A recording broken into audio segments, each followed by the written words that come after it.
plateau pour cette édition de la culture religieuse. Nous vous parlons aujourd'hui des bienfaits scientifiques du jeûne sur le plan psychologique et bien sûr physiologique. Docteur Magda, donc, on commençait à parler donc, du jeûne comme étant un moyen de permettre au corps de réparer tout ce qui est cellules défectueuses, tout ce qui est défectueux, endommagé, voilà, oui. etc. Et surtout là, j'ai une photo qui montre comment, ça c'est marqué en anglais, mais j'imagine que tout le monde peut... Enfin, ça dépend, si c'est scientifique, on ne va pas trop comprendre. Voilà, allez-y, oui. c'est Self-Healing Enhanced While Fasting. Donc l'auto-réparation est durant le jeûne. Accélérée durant le jeûne. D'accord. Et voilà, on a une photo comment ça commence. Il y avait une plaie, et puis voilà, comme il y a une inflammation quelconque, et voilà, il y a la réparation qui a lieu pendant le jeûne, qui est bien plus rapide que lorsqu'on mangeait. D'accord. Et ça, c'est une façon de soigner les malades, en quelque sorte. Le prophète, il a dit « La tukrihu mardakum ala al-akl wal-shurb fa inna Allah yut'imhum wa yasqihim » C'est-à-dire qu'il ne faut pas forcer les malades à manger, car Allah subhanahu wa ta'ala les nourrit, subhanallah. Et c'est naturel, on a un résultat bien plus rapide lorsqu'on s'abstient de manger, et ainsi la force vitale, elle se dirige vers toutes les autres cellules, qui en a besoin d'elle, et Oui. ainsi le résultat est bien plus rapide. Oui. Et sur d'autres plans, on a remarqué le CRP, C-reactive protein, c'est un marqueur de l'inflammation. Ils ont remarqué que... Donc une cellule qui s'appelle en anglais CRP, c'est une protéine. Une protéine, d'accord. C-reactive protein, protéine. Je ne suis pas médecin, donc je ne peux pas savoir. Non, oui. très bien, aucun problème. Oui. Et voilà, qui était bien plus élevé que la normale si le corps il souffre d'une inflammation quelconque. Oui. Et là, ils ont remarqué que le taux de CRP, là, il diminue pendant le jeûne. C'est-à-dire que le corps il lutte contre les inflammations. Imaginez une inflammation à tous les niveaux.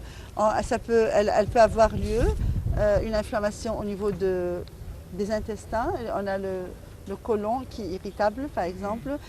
Surtout quand on est en stress, surtout en Égypte, la majorité des gens ils en souffrent. Et au niveau du foie, au niveau des oreilles, au niveau des poumons. Bien sûr, le jeûne repose le foie, bien entendu. Oui. Ah oui, alors sur le plan du foie, évidemment, c'est une opportunité pour régénérer les cellules du foie. C'est un repos physiologique, le foie il fonctionne bien moins, et en même temps un détox. On se débarrasse des toxines. Alors vous vous rendez compte, on paye énormément d'argent pour voyager, faire une cure, etc. Et là, on a une cure juste naturelle, et surtout, la façon dont on jeûne est idéale, parce que ce n'est pas un jeûne qui est prolongé. Comme certaines, en Inde par exemple, on s'abstient de manger pendant 15 jours, et on a le droit uniquement de boire. Mais scientifiquement parlant, donc le musulman jeûne entre 8 et 13 heures pour certains pays où le soleil, comme en Europe par exemple, où le soleil se couche tard, en été où la prière du Maghreb, donc du coucher du soleil, est souvent à 9h, à 21h30 ou à 22h. Donc cette période de temps permet donc la régénération des cellules. Il y a plusieurs phases. La première phase, c'est on se débarrasse de tous les déchets du corps, des poisons du corps. Oui. Et c'est là que ça circule dans le sang, et on peut ressentir un peu la fatigue, les maux de tête. Et ça, c'est normal. Quand on est habitué aux caféines, à la nicotine, le DDT, tout ça, alors tout ça se libère au niveau du cerveau, et on ressent la fatigue générale. Mais on a un système qu'on appelle Migration Motion Complex. Je ne vais pas dire des choses compliquées, mais je le simplifie en disant que à peu près lorsque les intestins sont vides complètement des déchets, c'est-à-dire environ 7 à 8 heures après le jeûne, après le début du jeûne, on a les intestins qui sont vides complètement, et là on ressent ce qu'on appelle la faim en quelque sorte. À ce moment-là, ça s'appelle Migration Motion Complex. C'est comme si on dit un balayeur vacuum cleaner, comme on le dit, qui nettoie à travers des contractions. Une espèce d'auto-nettoyage des intestins. Des contractions au niveau des intestins pour nettoyer complètement ce niveau-là qui est le plus terrible, qui est le centre, comment on dit, la mort commence au niveau du côlon, parce que c'est là où il y a l'accumulation de toxines au niveau du côlon. Et là, évidemment, un phénomène naturel, sans médicaments, sans rien du tout, et qui fait le système de détox du corps. Un autre système de détox, c'est les cellules adiposes. Ils ont remarqué que dans les cellules, à l'intérieur des cellules, donc dans toutes les cellules du corps, les adiposes, qui sont les cellules fat cells, les cellules les graisseuses, c'est ça? Adipose, c'est lipides. Les lipides, voilà tout ce qui est cellules graisseuses, lipides, etc. On les voit qui sont blanches. Ils sont ainsi. À l'intérieur, c'est stocké.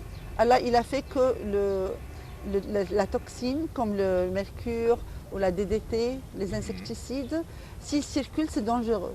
Mais là, il a fait qu'ils sont stockés à l'intérieur de ces cellules. Alors, le fait de ne pas manger, de s'abstenir de manger, là, l'organisme puise son énergie de la lipolyse, c'est-à-dire de la destruction des cellules adiposes. Et ce sont les sources d'énergie. Et donc, cette cellule qui se transforme en sucre, et nous fournit l'énergie. Ainsi, avec la destruction de ces cellules, on libère le poison, que ce soit DDT, etc. Et ils ont trouvé que ce poison était évacué et il existait dans l'urine.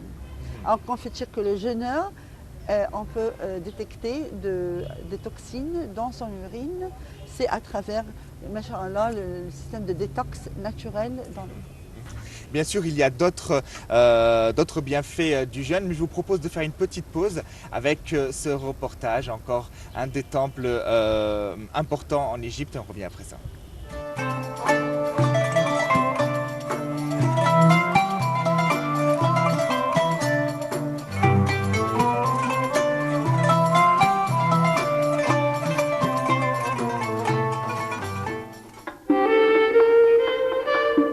Le secteur des pièces métalliques dans le musée de l'art islamique renferme des chandeliers mamelouks, des instruments d'astronomie, des lustres et des chaises, tous appartenant à des sultans et émirs.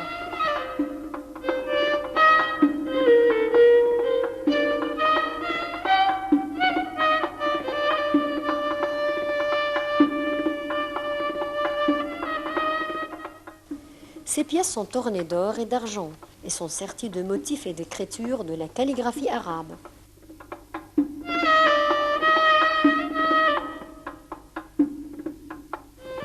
Les verres. Le musée renferme une grande collection d'objets et de verres islamiques, un art qui s'est répandu en Égypte et à Damas, notamment aux époques ayyoubides et mamelouks.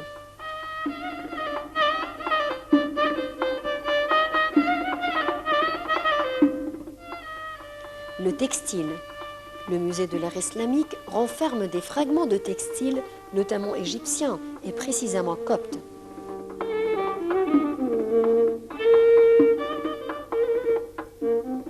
Les coptes étant connus par leur excellence dans ce domaine. On y trouve aussi des pièces tissées remontant aux époques ptolémides, abbassides et omeyyades.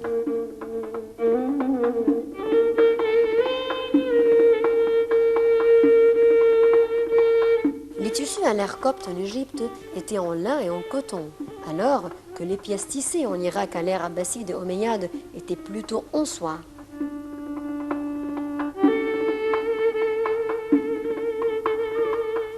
Ce pavillon de textile dans le musée de l'art islamique au Caire renferme aussi une collection de tapis en laine ou en soie venant de différents pays islamiques.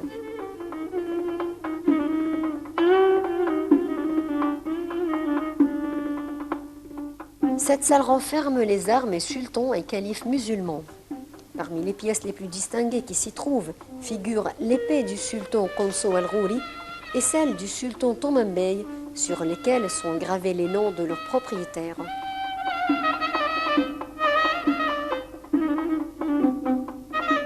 La salle consacrée à l'astronomie et aux mathématiques renferme une collection rare d'instruments d'astronomie, de chimie, outre des instruments de mesure et des sabliers et des cadrans solaires.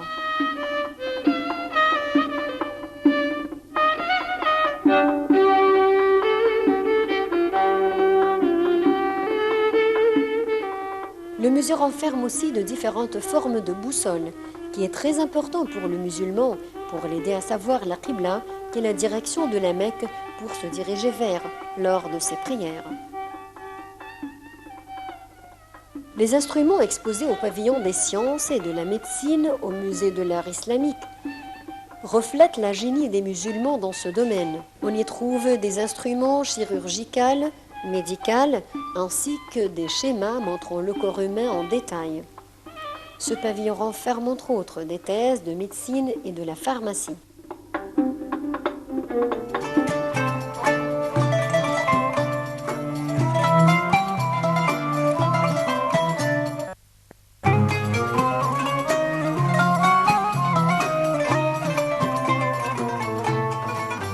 Eh bien, de retour pour cette édition de la culture religieuse, les bienfaits scientifiques, que ce soit psychologiques ou physiques, du jeûne, justement, sur l'être humain. On n'a pas parlé, justement, docteur Magda Amer, des aspects psychologiques du jeûne. Alors, on l'a évoqué dans l'émission précédente qu'il faut se purifier, s'il faut être spirituel. Adopter toutes les valeurs morales. Mais scientifiquement parlant, si le jeûneur n'adopte pas cet aspect spirituel, quels sont les bienfaits du jeûne, justement, sur lui? Sur le plan scientifique, sur le plan émotionnel, le jeûne libère le cerveau, il libère toutes les émotions négatives, que ce soit haine, envie, etc. Et subhanallah, ils ont remarqué que la sérotonine, c'est une hormone, et l'endorphine. Sérotonine, c'est un uplifter hormone, c'est-à-dire c'est un hormone qui est pour remonter l'état moral. Et l'endorphine, c'est un hormone qui calme comme la morphine, quoi, qui calmante des douleurs. Alors, subhanallah, on a ces deux. Et sur le système nerveux, ça calme énormément, le jeûne calme le système nerveux, de manière à améliorer le sommeil pendant la période du jeûne. J'ajoute à ceci quelque chose que j'aimerais bien signaler, c'est que beaucoup de gens me posent la question, pourquoi est-ce que quand on jeûne, on ne peut pas boire? Vous pensez, on me dit, mais... Surtout dans les pays chauds, comme en Égypte, voilà. Où le ramadan, surtout qui tombe en été, il fait une chaleur assez excessive et puis on a souvent envie de prendre sa petite bouteille et de boire, quoi. Absolument. Et là, on a plus de mérite quand la journée est longue et il fait chaud. Et on a dit qu'il ne faut pas manger salé au suhour pour éviter d'avoir très soif. Et puis, il faut boire énormément pendant la nuit pour compenser. Bon. Et en ce qui concerne le fait, il a été prouvé scientifiquement que si on jeûne, on s'abstient de manger, mais on boit, qu'est-ce qui va se passer? Alors, à ce moment-là, on va uriner, puisqu'on boit, alors suffisamment d'eau, c'est normal d'uriner. Et lorsqu'on urine, on perd le sodium. Et le fait de perdre un élément important pour le corps comme le sodium, le résultat, c'est la fatigue générale. Et vraiment, on ressent, on peut plus avoir, on n'a plus d'énergie. Ouais. Alors que, subhanallah, lorsqu'on jeûne et on s'abstient de boire, à ce moment-là, la ADH, c'est un antidiurétique hormone, c'est un hormone qui empêche le besoin d'uriner. Pourquoi? Parce qu'il préserve l'eau, il retient l'eau, c'est normal. Et puis le sodium, forcément, le sel et le sodium. Exactement. Ça, c'est normal, je ne complique pas les choses, c'est très simple. Oui. Mais cet ADH, il joue un rôle très important c'est qu'il fournit de l'énergie à travers la destruction des glucides et ainsi il nous donne de l'énergie. Alors ça, c'est fantastique et il améliore les fonctions des globules rouges et des reins lorsque lorsque tout ce qui est le sang est concentré en quelque sorte, temporairement évidemment. Ouais. Alors voilà, subhanallah, ça ne fait pas de mal de ne pas boire ou de ne pas manger pendant un certain temps. Ça renforce régénère notre volonté et régénère notre corps. Bon, alors il y en a évidemment, il y a beaucoup qui veulent profiter du jeûne pour perdre un petit peu de poids. Bon, est-ce que c'est le cas? Voilà, ça c'est vraiment, j'aime bien que vous venez de signaler. C'est une occasion ou jamais pour perdre un peu l'excès de poids et on est combattre tous l'obésité. supposés parce que bon, il y a certaines personnes sur qui peut-être le jeûne ne fonctionne pas autant que ça comme régime, quoi. Non, non, non, non, il y a un système qui est idéal parce que lorsqu'on jeûne, il y a un hormone qui est le grélin. Oui. C'est un hormone qui augmente pendant c'est l'hormone de la faim. Alors on ressent la faim et cet hormone, il augmente un autre hormone qui est l'hormone de croissance, le growth hormone. L'hormone de croissance, on ne va plus grandir. Quel est son rôle? C'est l'hypolyse, c'est-à-dire la destruction des adipose tissues ou des cellules d'adipose qui sont Donc ces cellules graisseuses qui les contiennent graisseuses. toutes les toxines. Alors Ouais. c'est vraiment idéal pendant ce temps, quand on a vraiment faim, vous vous rendez compte, vous vous débarrassez de toutes les cellules adiposes qui sont en excès. Alors c'est une opportunité, mais à condition d'éviter les sucreries, d'éviter des repas copieux parce que ça nous rend fatigués et on ne peut plus prier après pendant 20 prières de suite, 20 rakas de suite. On est fatigué évidemment si le repas est copieux. Ouais. Et éviter les graisses, les sucreries. Ouais. Et d'ailleurs, si on est en état de détox, et on a le taux de cholestérol qui diminue, LDL qui est très mauvais pour le corps, qui cause les crises cardiaques, etc. Ouais. Et on a les triglycérides qui diminuent, etc. Et on a une protection, le fatty liver, on a le foie qui, des fois, on a plein d'adipose tissues, enfin des cellules adiposes à nouveau qui sont autour du foie. On se débarrasse de tout ça pendant le jeûne. Alors, profiter de tous les vertus du jeûne, en même temps, parallèlement, avoir une nutrition qui sont riches en phytonutriments, en vitamines, etc. Et en salade, en repas légers, et non pas par tout ce qui est raffiné. Le problème du jeûne est surtout dans nos sociétés arabo-musulmanes et que lorsque le azan du Maghreb retentit, donc la rupture du jeûne, on se rue vers les tables comme si on n'avait pas mangé depuis 100 ans, comme si cette nourriture allait partir.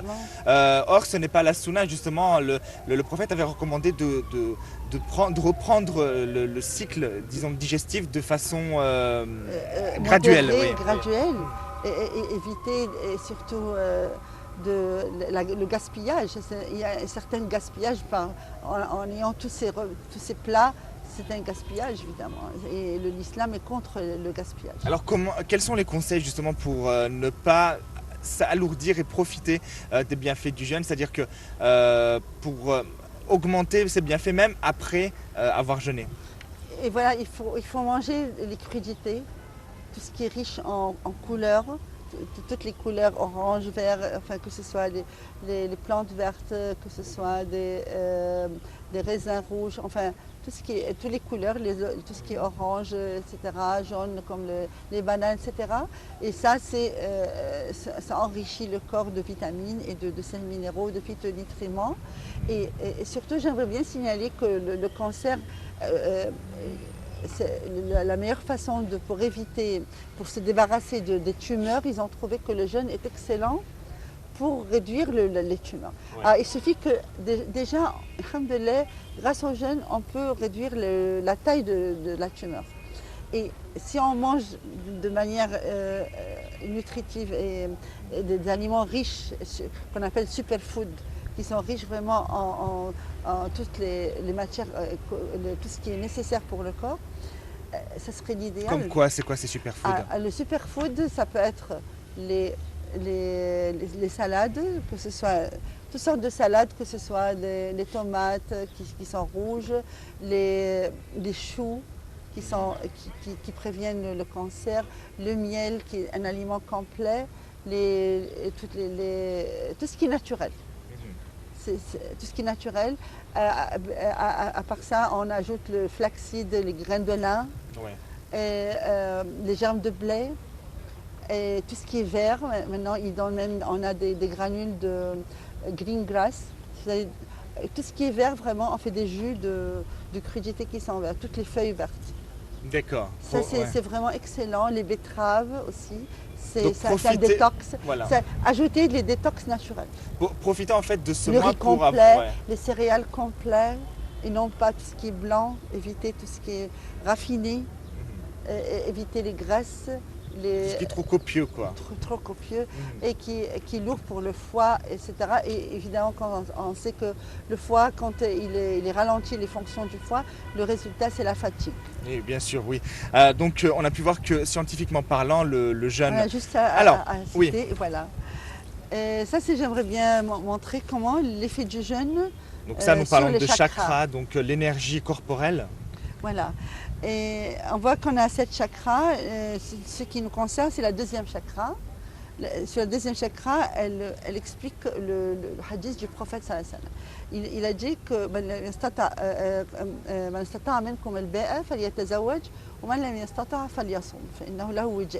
c'est-à-dire que celui qui est capable de qui a toutes les possibilités pour se marier, excellent pour lui. Mais qu'il se marie donc. Se marie donc. Et pour celui qui n'a pas les moyens, la meilleure façon pour contrôler, maîtriser ses désirs, c'est de jeûner. En fait, il a été prouvé que le deuxième chakra, c'est le centre de l'appétit et en même temps le centre du désir sexuel. Alors le fait de manger trop, ça augmente aussi le désir sexuel. Et lorsqu'on s'abstient de manger, quand on jeûne, il n'y a pas mieux puisque les deux sont localisés dans la deuxième chakra pour maîtriser ses désirs. Donc voilà, maîtriser ses désirs, c'est aussi en même temps pouvoir relaxer son corps, se purifier, ne pas penser à autre chose que le bien matériel, quoi. Absolument. Merci Dr Magda Ahmed d'avoir été avec nous pour cette édition. Je souhaite un bon joyeux Ramadan et Ramadan Karim, Inch'Allah. Allahu Akram. Merci à vous, merci chers téléspectateurs de nous avoir suivis. Donc nous avons évoqué le mois béni du Ramadan, nous avons aussi évoqué aujourd'hui les biens scientifiques du jeûne. Profitez-en. Même vous qui êtes non musulman, essayez de jeûner juste pour reposer votre esprit. On a vu ensemble que si on n'a pas accès... Ça améliore la capacité cognitive. J'ai oublié de le dire. Évidemment, quand on jeûne, on apprend facilement et on améliore la mémoire. Donc, alors pour le cerveau, il n'y a pas mieux de régénérer les cellules, la fonction des cellules du cerveau. Énormément de bienfaits. Donc bon, la règle est très simple, vous soupez avant l'aube, vous buvez suffisamment, pas de choses salées pour éviter d'avoir soif. On attend jusqu'au coucher du soleil. On s'abstient de manger et de boire. Et voilà, donc vous faites ça de temps en temps. Multiplier les bonnes œuvres. Ça c'est pour le croyant, mais je voudrais qu'on essaie même ce jeûne juste histoire de relaxer son corps comme un moyen de cure, voilà. Un moyen curatif, exactement. Merci à vous, je vous retrouve très bientôt. Au revoir, salam alaikum.